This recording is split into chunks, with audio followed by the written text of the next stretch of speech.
Hello, everyone. My name is Nick, and I work with the tutoring centers on campus. And today we're going to be talking about using a trig function that's given to solve for other trig functions.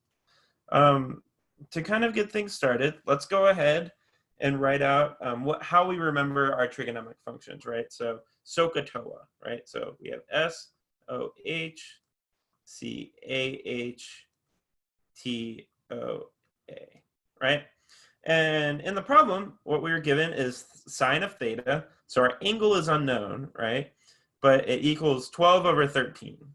So if we drew this out, we have our right angle here, right? We know that this is our theta, okay? And we know that sine is opposite divided by hypotenuse, right? So for our opposite, it would be 12, which will go here. And then our hypotenuse is 13, right? Which is opposite of the right angle.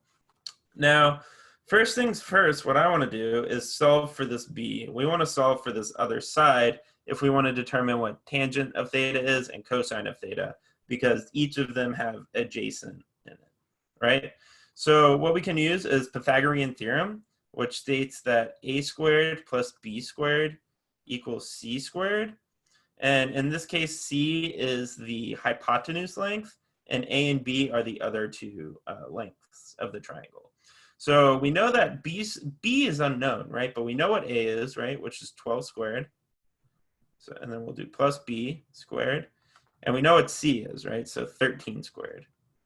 Now, if we solve these out, we get 144 plus b squared equals 169. Now, from here, what we need to do is get b by itself. So I'm going to subtract 144 to the other side. So we're left with b squared equals 169 minus 144. And then from here, what we'll do is square root both sides to get rid of that squared. So that goes away, and we're left with b equals, and then 169 minus 144 divided by, and then you take the square root of that, and you get the answer of 5. So from here, we know that this now equals 5, and we can solve for the rest.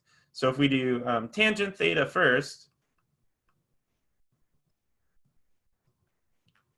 we know that tangent is opposite over adjacent. So opposite is 12 divided by our adjacent, which is 5. And then our cosine of theta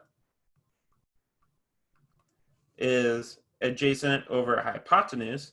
So we'll take our adjacent, which is 5, and divide it by our hypotenuse, which is 13. And those are our answers. Now, you can take this a step further, and potentially on like future assignments, you might be given like an actual like angle measure potentially, but we won't really go into that just yet. But hopefully that was a good primer for you for this concept. If you have any other additional questions, go ahead and check out tutoring.asu.edu for more information about all of the free resources available at your disposal from being an ASU student. We have tutoring centers located on all 4 major campuses, as well as an online tutoring center as well. If you enjoyed this video and you want to check out more just like it, go ahead and go to that other link on your screen, and that'll direct you to a list of all of the other concept videos that we've made for this class. But other than that, I hope you have a great rest of your day, and good luck in your course.